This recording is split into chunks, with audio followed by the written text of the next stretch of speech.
Hello, my name is Kofi, also known as Old Kof or Tikof. Welcome to Piano Time. In this video, we'll be discussing the keys, basically the keys, This video is designed for those who are beginning or learning how to play the keyboard. And they want to understand the keys, they want to understand certain concepts and all that. So, if you are such a person, then obviously this video is for you. Stay tuned. Yes, just as I said, we are discussing the keys. And as you can see, it looks many. Yes, it looks many, but trust me, it's only 12 in number. Yes, in concept or in principle, there are only 12 keys on the board. Obviously, you'll be having your doubts, but trust me, it's only 12 keys. Yeah, even though this is an 88-note keyboard, but then there are 12 keys in principle. So get that straight. Let's look at that. Look at the keys, or look at the structure of the keys. You realize that the black keys are grouped in twos, in the patterns of twos, threes, twos, threes, twos. I mean, you can just figure that out in patterns of twos and threes. Yeah, so that's one thing I want you to observe. And obviously, they are a bit scattered, in a particular. Unlike the white keys, you can see everything is combined or straight away and stuff like that. So let's just pick anywhere the three black keys are. But before we say that, or before we continue with that, the keys are just a representation of the pitches in music. I mean, music is basically sound, right? Yeah. So the keys are what represent the sounds that we hear and all that, or the musical sounds. Maybe later we'll discuss what a sound is, into detail. But we are only concentrating on the keyboard, so let's just focus there. So as I said, the keys are just representing some or a group of sounds in music. And those sounds are normally named after the first 7 alphabets. So the first 7 alphabets will be A, B, C, D, E, F, G. Yes, A, B, C, D, E, F, G. So in music, there's nothing like I or J or K or Q.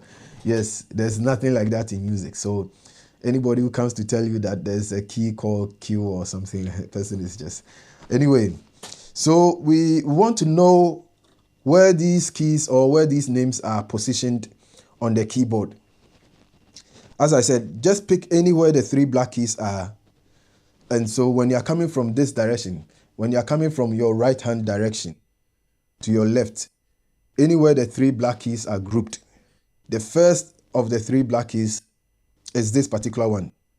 Just behind it, the white key down there is what is known as A.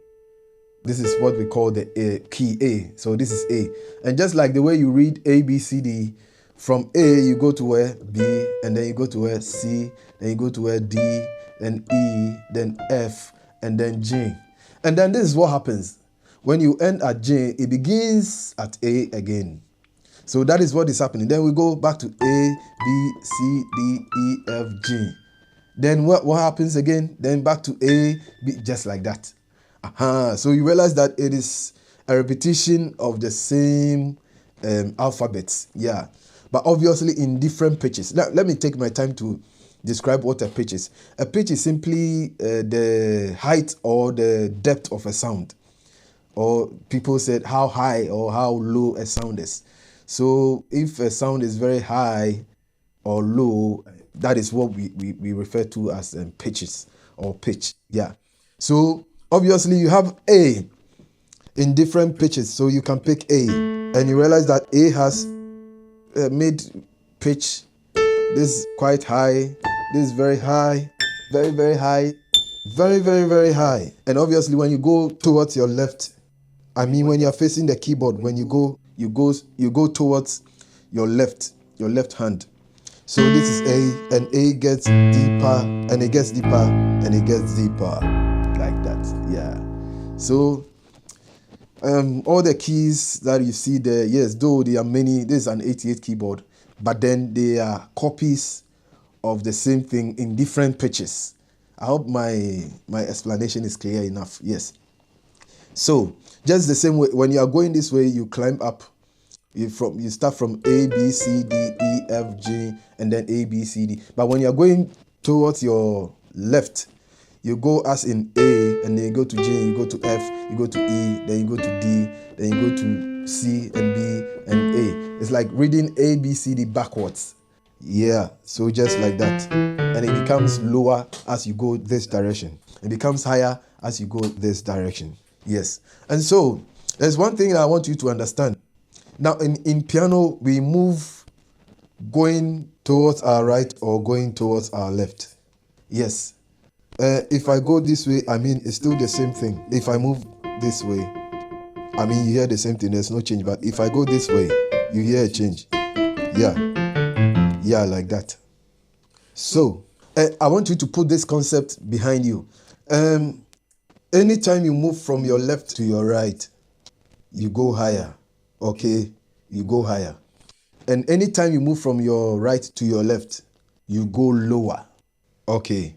You go lower. So, if I'm going towards my right, sometimes we describe certain movements and there are particular names that we give to them and all that. But in music, anytime you are climbing up, we say that you are ascending. And there are other terms that we use. For example, anytime we go higher, we say we are sharpening. We go sharp, we go up. Yes. And anytime we go down, we say we are flattening. We go flat, we go down. Yes. So we go flat and we go sharp. So sharp is towards your right, flat is towards your what? Your left. Now you realize that when I described the keys, I said they are 12 in number. But you realize that we've only tackled 7 because A, B, C, D, E, F, G is only 7. So where are the rest of the 5 keys? They are there. We are going to find out right now. Now, when you pick the 7 keys, which is A to G, you realize that all these are what represent the white keys. So the white keys are all from A to G. A, B, C, D, E, F, G. They are all white keys. So all the white keys are A, B, C, D, E, F, G. Yes. Now, obviously, the black keys, they also have their names. Yeah. And that's what we want to tackle. Now, let's pick A. Right now, we know where A is. Let's pick A. So anytime you move from A to your nearest key, this is what I want you to understand. You have to find your nearest key, the key that is very, very, very, very close to A.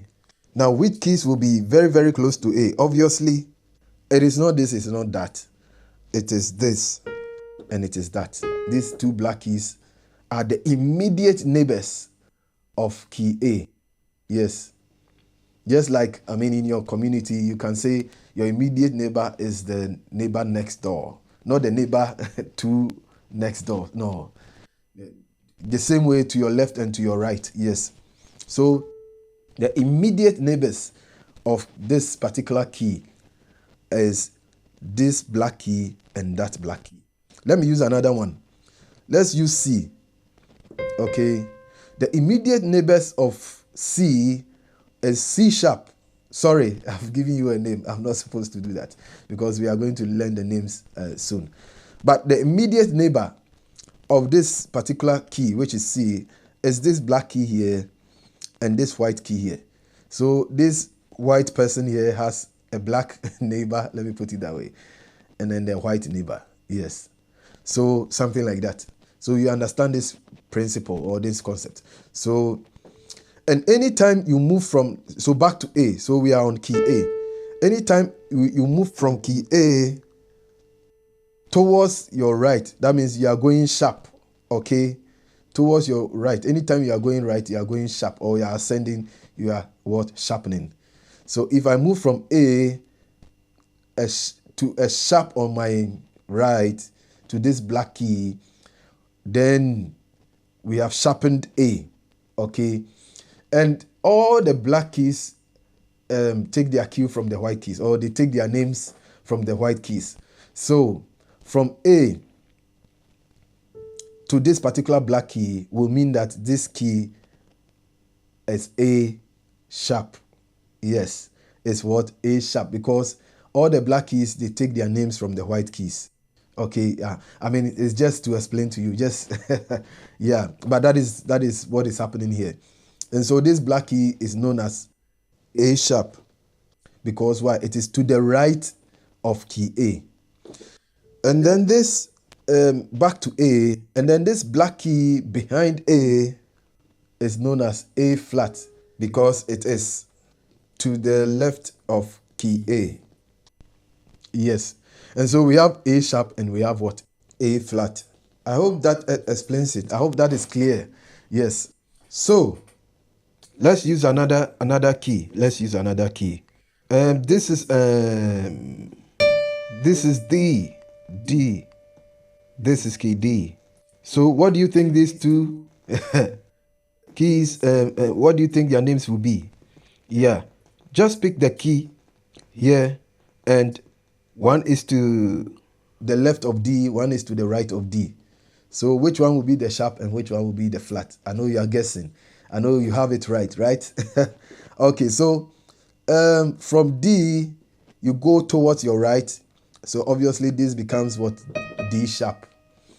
And from D, if you go towards your left, obviously this becomes what? D flat. Yes, I know you are getting it. Yes. But let's see something. Let me pick this particular key, which is B. This is B, isn't it? Yeah. Now, obviously, what black key is behind B? It is just this one. So if I go behind this one, then it becomes what? B flat. But do you remember when we were on A? We moved from A towards our right, and this one was A sharp. But when you are on B and you come backwards, and this one becomes what? B flat. I hope you understand what I'm trying to explain. Yes.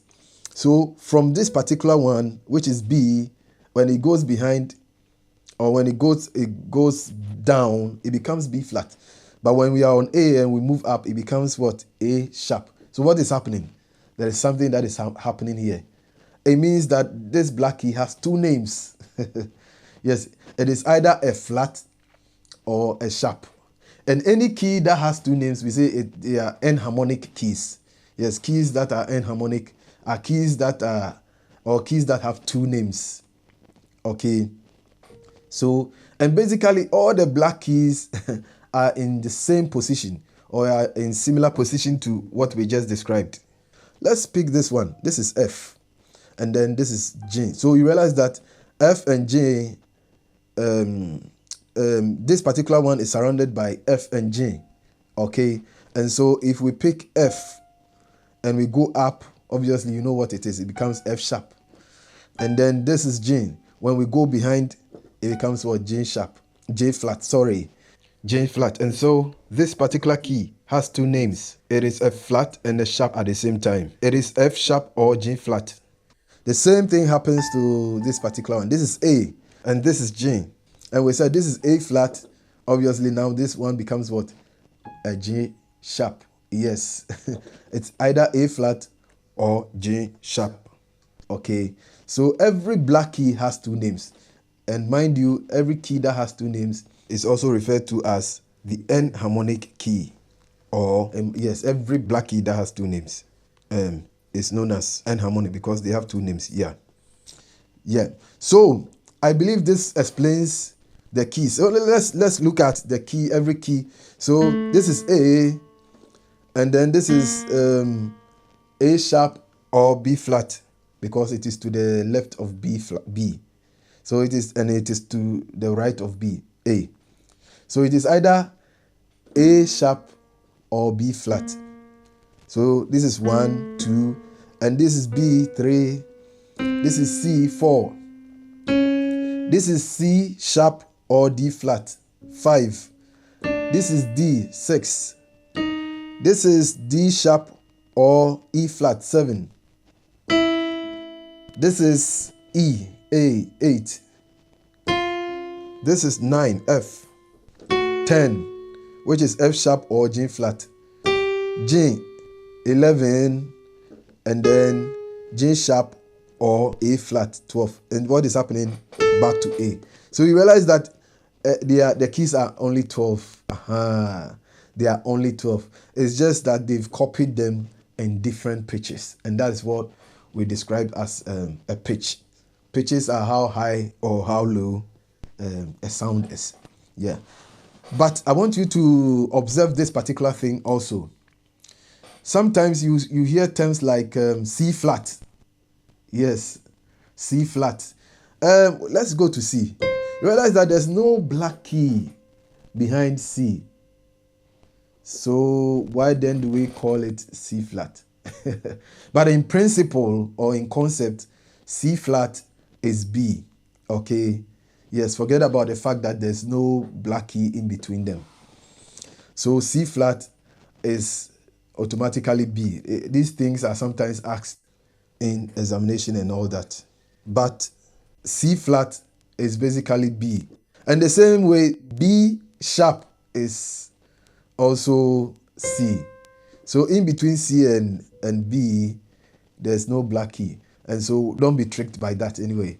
The same thing happens between E and F. You realize that basically speaking, F flat will be E and E sharp will be F. So these are the two assumptions that I need you to understand. Yes. And so hit the button. If there are further questions, any more questions, just send me and I'll answer them. God bless you. Bye for now.